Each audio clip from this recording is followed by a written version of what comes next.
Back to Mik'd Up. We're brought to you by Sterling Automotive. I'm excited for our next guest. Former 3-year starter, third round NFL draft pick, part of the 18 fraternity. We were in school at the same time. Brandon Taylor. Brandon Taylor, bro, thank you so much for coming on. First of all, before we even get started, how badass was it for you to be on the field and tear this motherfucker down? Man, that felt so good, man. It just felt good to see former teammates and just to see that everybody knows what it is. On that team alone, you got two plastic surgeons, you got 4 doctors, you got 7 engineers, you just got guys who keep life. They really just compete on the football field. They compete after football. And we all celebrated and we got to mourn a former teammate of ours that we lost, Tyler Edwards, due to suicide, and it just brought it all whole to us. And we got some clarity from that national championship game that we lost, because a lot of us didn't get to talk to each other until Saturday after that game, just to talk about that game. Because to this day, I still never watch a snap from that game or any type of thing from that game. You had the reunion, 2011 reunion. Obviously, you got to be around a bunch of the guys again. I mean, that team was obviously, about as good as you can get defensively. Looking at the team now, right, and compared to what they did against Florida State, obviously you play Southern, but Florida State, Mississippi State, you can probably compare both games. What did you see that they did differently, and what did you like about the adjustments they made from game 1 to game 3? I think each and every week these guys are getting 1% better, and that's what you want out of a young football team, because you still got to realize, okay, we get caught in the moment. It's football season. We're excited. It's LSU playing. We still in the rebuilding phase. We at the beginning of the rebuilding phase, actually. I mean, you got guys from on the defense, guys from Oklahoma State, guys from this is their first time playing for LSU, and you got a head coach who's first time playing for LSU. I know we went through a coaching change where, okay, our head coach is still there, but everybody under him was new. I mean, we had Coach Frank came in, Coach Sager, Coach Gonzalez came in from Florida. It's hard to get used to, but I think that these guys are getting better defensively. Because how you let these guys get on the linemen, and they played phenomenal. It looked like the team was old. Right. Well,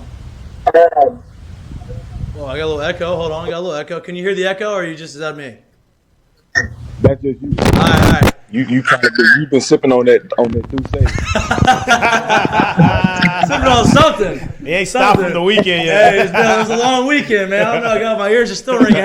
I double dipped. I went LSU and Saints game. It was a long one. It was a long one. But you're talking about the defensive hold, right? One of the big moves that they did. We talked a lot about it on this show about the small adjustment. They moved Jay Ward from free safety to nickel, and they moved Brooks to safety, right? I thought when they did that, I said, I think this is going to be the best thing they can do, because Jay Ward likes to be in there. He likes to be in the mix. He likes to. You can use his athleticism. He can roam a little bit.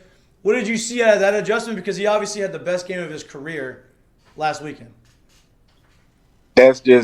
That just shows, he's gone now, but that shows the versatility that a former DB coach, Corey Raymond, instilled into a guy.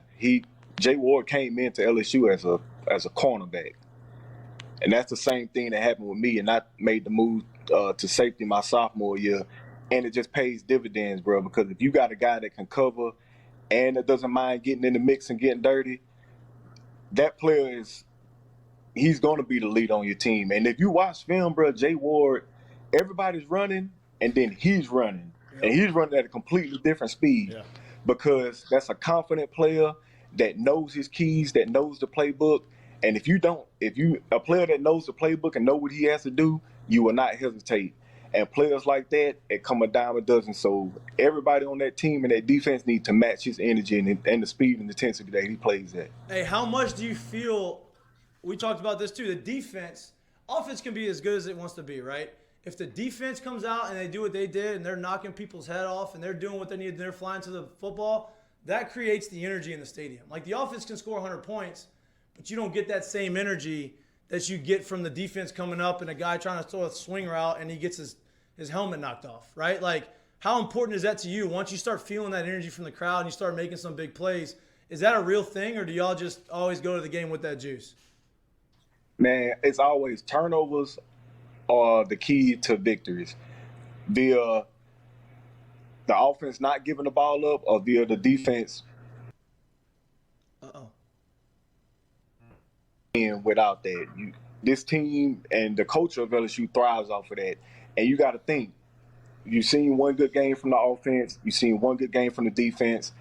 Once we get that third phase, special teams, and we play a complete game, we still have not played a complete game with all three phases. And once you get that, bro, I think you will see a scary team, and it's just like it's contagious. It's going to be a big momentum, and we're catching on at the right time. You're 100% right. They haven't played a complete game yet. I think once they really can kind of start putting this special teams thing together a little bit more, you'll see a lot better play like throughout it, because that stuff bleeds into offense and defense, right? But as we're sitting here, we're watching from game 1 to game 3. I feel like I saw defense play faster. I saw defense play more aggressive. They got home to the quarterback even more. They tackled a little bit better. As you watched them play, but Mississippi State still had a bunch of miscues, drop balls that they shouldn't have dropped, and plays that and stuff like that. As you watch that team play, if in your mind, what else do you see them needing to work on to continue to get better, to continue to keep going upward and keep ascending this year? Oh, the thing is, like, the eye in the sky never lies. I can promise you, as much as we're patting them on the ass right now, they got way more mistakes and a lot more things that they can improve off of. Even the way Jay Ward played, he probably played full speed, but sometimes you can be playing full speed and running the wrong damn way. So it's just a lot that you can coach off of and build off of, because we still have not gotten to the meat of our schedule, and we got a gauntlet, dude. Yeah, like it's gonna get crazy. Once that cool weather start kicking in, that's when real football start, and that's when you separate the men from the boys. So you got to get that mind frame, the mind right, and then the body will follow. So I think they just need to get the X's and O's right, and once those guys get confidence in the play calls, then everything else will fall in place. Harold Perkins a real deal, huh? Oh yes, dude. Hey, where did he come from? Hey, he flies around, man. Huh? He is Where a problem, bro. That's the type of guy, like, that's your spark plug on defense. He's a walking spark plug. He's a linebacker that can play safety. I'm watching him with the ability to play safety. He's a linebacker. I seen him put his hand in the dirt. I'm like, good Lord. What is he not doing? He might catch a carry and that's one of the guys you got your starters, but you create a spot for him. Yeah. Yep. He can just like you have your three safeties playing, he can plug into that. Wait, time out. But you know how this thing goes at this place, right? Like year in and year out, Harry there's Coleman, always an incoming Danny freshman McCray. that comes in where you like, hey, dog, you're not going to be able to keep him off the field. Like, he going to have to play somewhere. You cannot. Even when we made the change, Jared, from Harry Coleman and Danny McCray to playing safety to playing nickel and outside linebacker. Yep. Look what that did to our team. Yep. Those two just went ape shit. They did. But they did. Yeah, they did. But the thing is, you're not putting them in the box, and you don't have them out there as robots. Yeah. You letting them be the natural athletes that they are, and they gonna create plays. Yeah. I'm gonna tell you right now, half the time Tyrann Mathieu and Ron Brooks was blitzing, they ass wasn't supposed to be blitzing. But they got to the ball. They understood the assignment, and they knew, okay, I got 2.5 seconds to get to this quarterback before these guys on this back end either get ran out of coverage or they blow a coverage because they know that we're not covering and we're blitzing and we're not supposed to. And they got to it and they made the plays. Football is about instinct. Yep. Ed Reed, 50% of Ed Reed interceptions came off of instinct and not the play call. Yeah. Yep, no doubt. Yep. Oh, man, you've seen Bill Belichick talk about the film whenever he turns around and fools Peyton Manning wherever he's supposed to be rolling to cover one, and he turns around, turns his back, and he's like, I had no idea that he was going to do that. Like, Exactly. That's all instinct. a player like Perkins, you put him on the field and you just his play call is hunt. Yep. Go get him. Go get the Go ball. get him. Hey, that ball, go get it. At full speed. You got Exactly. You play against Mississippi State, and obviously they didn't have the air raid offense that when you were here, right? They, the Mike Leach offense, the whole deal, kind of dink and dunk and spread them out. Not many plays, but a lot of crosses, a lot of mesh routes, kind of confusion. I felt like our secondary, and you can correct me if I'm wrong, our secondary played about as good as you can expect against a team like that, because you didn't see a lot of missed coverages. Maybe they made a couple plays. The quarterback's good. Obviously he's going to make some throws, but you didn't see like you saw 2 years ago when guys are running with 25 yards of separation, confused, not knowing what they're going to do. Did you see the same things, or did you feel like, obviously the scheme probably helped to that too? Mike, now check this out. You can go watch all the film from last year and the year before that in the secondary. Not once have you seen one of these DBs throw their hands up in the air or look at a teammate like, I've been saying that for 3 weeks straight. 3 weeks straight. I'm telling you, bro, once you got players that can take accountability, okay, we may mess up on the field. I'm going to take the blame. But once we get on the sideline, we're going to figure it out, because at the end of the day, it's a DB fault at the end of the day, no matter what. Yep. You the last line of defense. And to see the way these guys are playing and to play against an air raid team like that, I mean, I can remember going back to playing against Arkansas when they had Ryan Mallett. You can't just completely stop and dominate a team like that, an offense like that. You got to contain them. Yeah. And they contained them very well. They held them to they limited their options. And that's what you're supposed to do as a secondary when you're playing against a good offense like that. Now, and here's I'm glad you mentioned that, because we've been saying that for a while, and we've been trying to figure out what that attributes to. I personally think if you see the way they play, they're not perfect, but they're not blaming. They ain't got guys running wide open. You don't see guys looking at each other, throwing hands up. I think that speaks a ton to how they're being coached up and how they're being held accountable by the staff that's come in here, right? You got to know your personnel. You got to coach your guys to their ability. Just like I remember Coach Saban, my brother's freshman year, he came in and he recruited my brother, him and Will Muschamp. They told my brother, they said, we'll treat every player the same, but everybody will not be coached the same. Yeah. Because you may react differently to me cussing you out like a dog rather than me just giving you simple instructions. Right. Yep. And you could tell these guys in that secondary and on that defense, they're being coached well, and they're being coached assignment football, and it's showing. Yeah. They tackle really well, too. You don't miss – a lot of cornerbacks sometimes shy away from the tackling part, but I feel like our secondary does a really good job of when they wrap you up, more than likely you're going down. Now, people had some questions after the first game. They obviously changed that because they didn't have a bunch of missed tackles. They didn't had a bunch of guys in space, and they went down. Like, that's impressive. The other thing that I want to ask you about is against an air raid offense, a guy that snaps it, gets the ball out quick. You don't really have time to get to him. We had 4, almost probably 6 sacks off of Rodgers. How good does he look at B.J. Ojolari? Man, you see that number on his back? It didn't get there for nothing. I know you still going off that Deuce 9. But when I got on the show, I was watching a Heineken commercial, so I know you've been sitting there. That man, hey, that dude is a freaking machine. And the thing about it is, he don't even know how good he is. Yeah. He's still raw, man. It's a bunch of those guys on that team that's still raw. Like, they have not tapped into their ability to understand how good they can truly be. And that's what I think that's why the fans are kind of answering, because we know and we see it, and it's just once they get it, and it's that 1% better each and every week. But to get back to what you were saying, how Mississippi State gets the ball out quick, that goes back to great coverage by the secondary. If you don't have blown assignments, they can't get the ball out. And you playing tight and contesting football, you're going to get sacks like that. Now, so in my mind, look, we can sit here. You can't overlook anyone, correct? Right? You got New Mexico coming in here next week, or this week actually, right? Take care of business. In my mind, I'm gonna get up until this one game, because this one game, I don't think there's ever a year here where that game doesn't mean what you think what it's supposed to mean.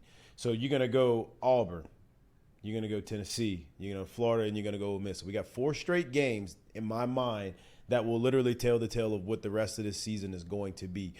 In your mind, what's the key to coming out of that with a 500 and or better and or perfect record in that situation? That goes back to that gauntlet I was talking about. So the thing is, I said me and Marlon and Hunt was talking about it on the post game radio show.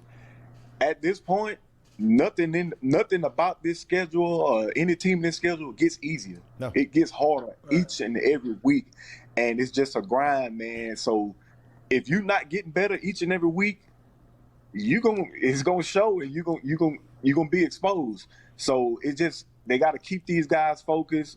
For one, stay off social media. You don't win games on there, but just keep them in a playbook. Don't drink the juice. Once the more they get comfortable with the playbook and get that swag, you could throw in extra plays and more plays like that. But they just got to keep them level headed, and I think the sky's the limit for them. But they got to come out and they got to hit people in the mouth, no matter who the opponent is. Yeah. Let's flip it to the offensive side. Obviously, you play on the defensive side, but you have to prepare and you have to scout and you have to go and watch from a bunch of offenses. What do you see from our offense? A lot of people can say a lot of things about Jaden Daniels. I think that kid's a winner. I think that he figures it out. I think he's super athletic. I don't think he's scratched the surface of how good he can be as a quarterback. He's obviously missed some throws, missed some reads, but he makes winning plays at the end of the day. What have you seen from him, and what do you want to see him be able to do a little bit better, just continue to keep improving? It's awareness and the way to feel pressure is phenomenal, man. But you can still tell, I know a lot of people say, he doesn't stay in the pocket, he runs. The guy probably has PTSD from where he just came from getting knocked like that. People understand. It's real. It's real. He's a quarterback. People don't understand it until you get hit without knowing you about to get hit, like getting blindsided. You are going to be looking for that for the rest of your life. It don't matter. I done been cracked back on, and trust me. I checked myself before I crossed the street. So it's just, I would really want for him to go and watch film on Joe Burrow from the 2019 season. People don't realize and understand how many touchdowns he threw off of broken plays, and his receivers running scramble routes. Right. If your quarterback is running laterally, you run deep. He threw a shit ton of touchdowns like that. So for him and these receivers to get on one accord, when they see him break that pocket, okay, I'm running to get open. That's a broken play. Man, you get extra yards off of that. Yep.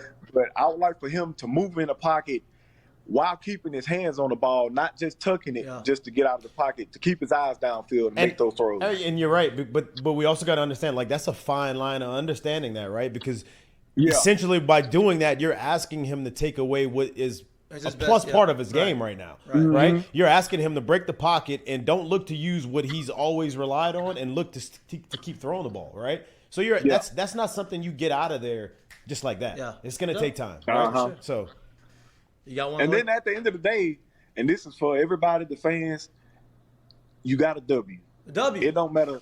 Jared, if me and you racing and you trip and fall and I win, to hell with what you done, I won. I don't care what you say. That's why we play the game. You get the W, and then you worry about what you need to correct after that. Hey. While we in this dog fight, man, dude, I'm a fight. You seen them dirty Tampa Bay Buccaneers? They got in the Saints head, and they got the win. Yeah, you're right. It's about getting the win at the end of the day, and you make the corrections after that. This guy, he's still fresh and new to this offense and to the SEC. They're getting better each and every week. Yep. And you can't ask for that. Yep. Oh, a couple questions for you here. Whenever you see Jaden Daniels and somebody like that come to LSU, which I feel like hasn't really happened before, where they have a running quarterback like that, if you're on the other side of it, how do you prepare for what he does on the offensive end whenever truth be told, that is a defensive back's worst nightmare, because you can't truly focus on your man. And me being a defensive back that loves man coverage, that's the exact opposite of what you play when you're playing a quarterback like that. Because if he see you in man coverage, I'm dropping back 3 seconds and I'm tucking it. Yep. When he's pulling it and running it, I can guarantee you he's reading if they're in man coverage or if they're in zone. If they're in zone, he's not going to pull it and run it like that. But if they're in man coverage and I got the opportunity, you leave the gate open for me, I'm walking through. But hold up before you ask, and why is that? So people can understand. Like your back's turned, right? You in man coverage, your back's turned. He only has to make one man miss. If he gonna make a miss, bro. Exactly. He's one of them type of guys. If he even, he leaving. You are not about to run him down. No doubt. But also in the same token, whenever you have a quarterback like this, he's not built like a Cam Newton. He's not built like a Tim Tebow. He's not even Anthony Richardson. How long is this sustainable for him to be able to make it through an entire SEC schedule? They ain't even got to the gauntlet yet. I think that he will have to smarten up a little bit. I mean, the sideline is your best friend. You don't have to take a hit. You can get out of bounds. You can slide.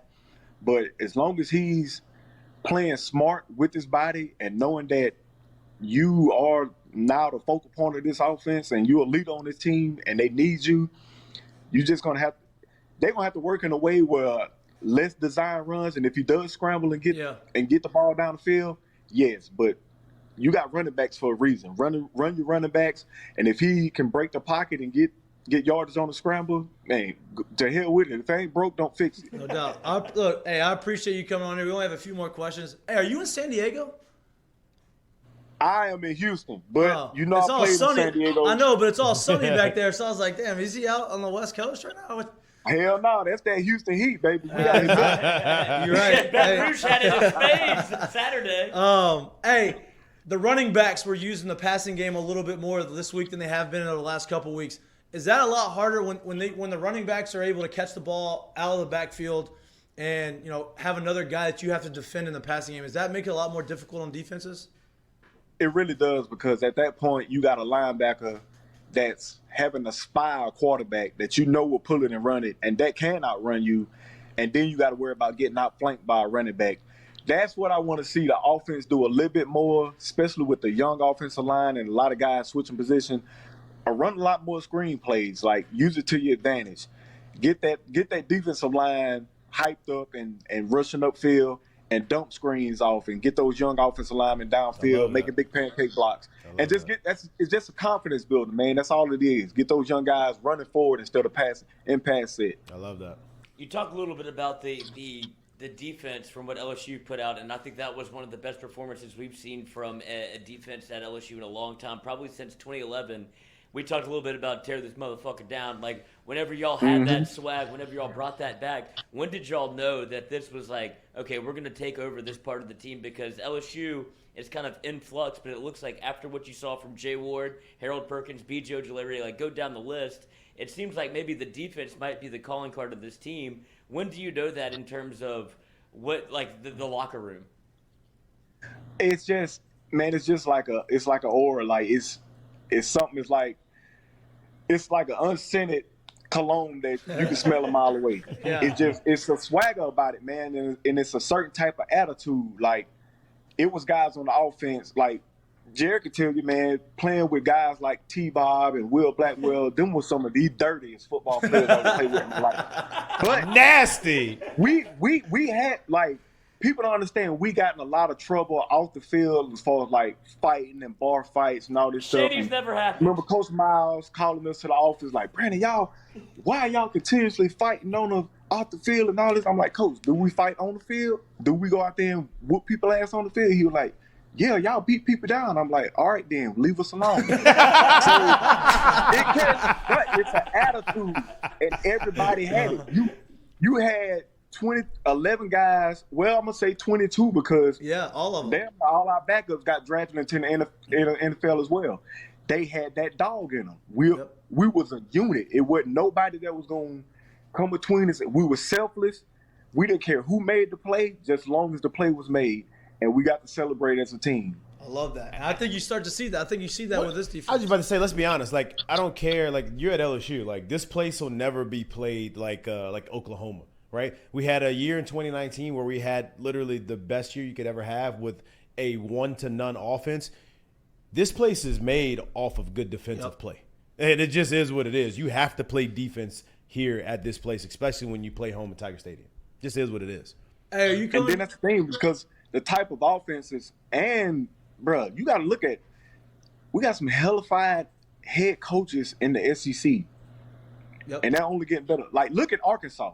Yeah. They came from nothing to a freaking powerhouse. They're a top 10 team, and they only getting better each and every week. Yeah. You need a good, bona fide, nasty, dog-fighting defense in the SEC and at LSU because every week in and week out, it's any given Saturday in the SEC. Yeah. Hey, you come to all the home games?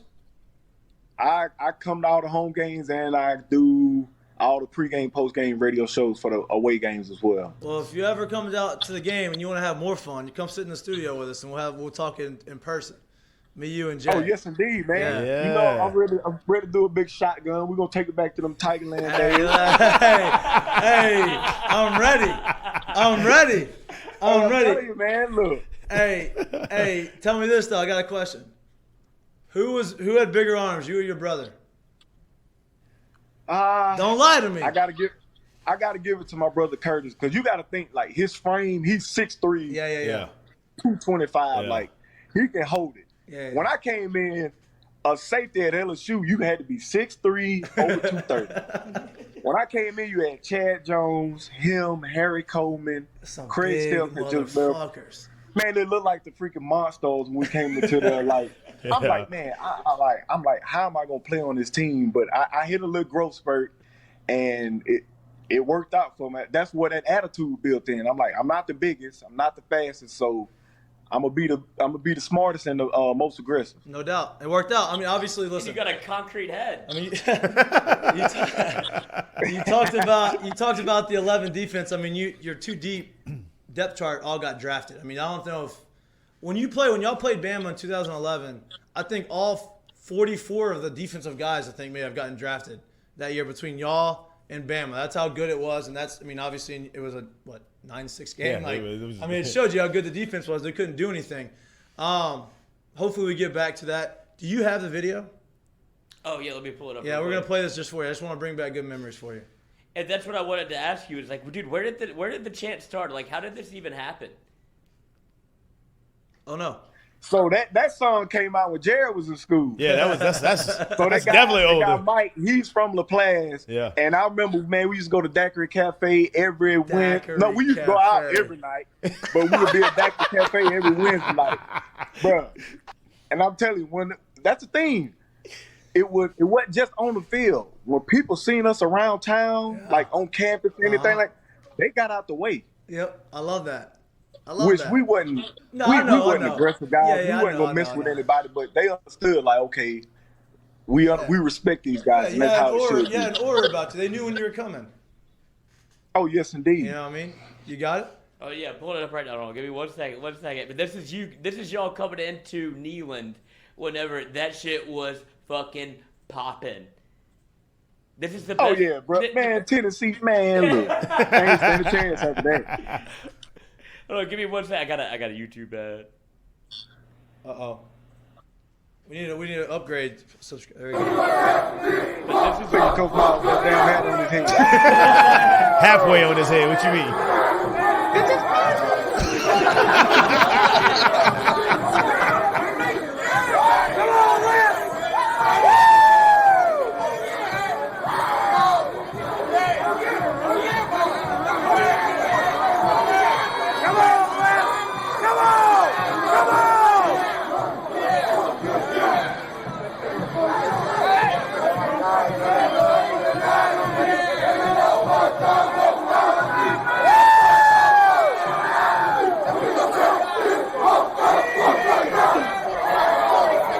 But the thing is, if you look at that video right there, Miller Scott, man, he was a freshman. So it's something that you pass down each and every year. Like, if you want your younger players to be good, them older players, they got to step up and they got to show it visually, not just talking about it or tweeting about it. You got to go and show and implement that attitude into the younger guys. Now, truth be told, as upperclassmen and as seniors on that 2011 team, bro, we used to get on them dudes' ass that was younger than us, and they respected that, and they only knew that it was iron sharpening iron. Like, bro, we leaving this to y'all once we leave. We gonna be the ones in the NFL betting $5,000 every Saturday on the game. Then if somebody getting the text like, hey, bro, I know that. Now at that time, I like, cuz I know that scholarship check on the 240. You ain't holding up your end of the deal. Hey, you need to put something on it. You ain't lying. Hell. Oh man, hey, now you can do it legally. Use our Caesar Oh Sportsbook. yes, That's indeed, it. bro. That's it. Hey, Just don't call Be- Calvin Ridley. hey, hey, Brandon, this is fucking awesome, dude. I appreciate you coming on. We're gonna have to have you on again in person when you get in town. If you come during the week, come in town, come in studio. It'll be a lot more fun in person. We're about to have our own in the same building, different room. We're about to have our own spot, so we're gonna have our spot just for us. So come hang out with us. Oh yes, indeed, man. And I got a jersey for y'all to put up in that spot. Hey, let's go. Yeah. Let's go. I appreciate you, dude. I appreciate it, man. Take it easy, bro. I'll talk to you later. Before I leave, Yeah. Hey, before I leave, hey Jared, you remember we did the that stalk block Jill, and you had to block Chad Jones. Wait, time out. That is the second hardest I ever been hit in college, and I'm like, bro, what Bro. the fuck was that? And I swear to God, I think I told that story one time on this show. We did a stalk block drill. If you don't know what stalk blocking is, it's literally just like my receivers God. practicing blocking against DBs, right? Right. We did the drill, bro. We Carry go like medium hard on the drill. Like no, Brother-in-law. Chad thought this shit was funny, right? So Chad is black, Bruh. playing like a safety. I'm playing like a receiver in like a slot. And right? he got a full speed head start. Chad comes full speed. His helmet is about the size of that framed picture. Bro, when this man hit me, I rolled and looked up, and he was just laughing. I'm like, bro, are you serious right now? Baseball player. Mike, Hell no, it had nothing to do with that shit. If I knew he was doing that, Hey, I Mike. would have worn his ass out.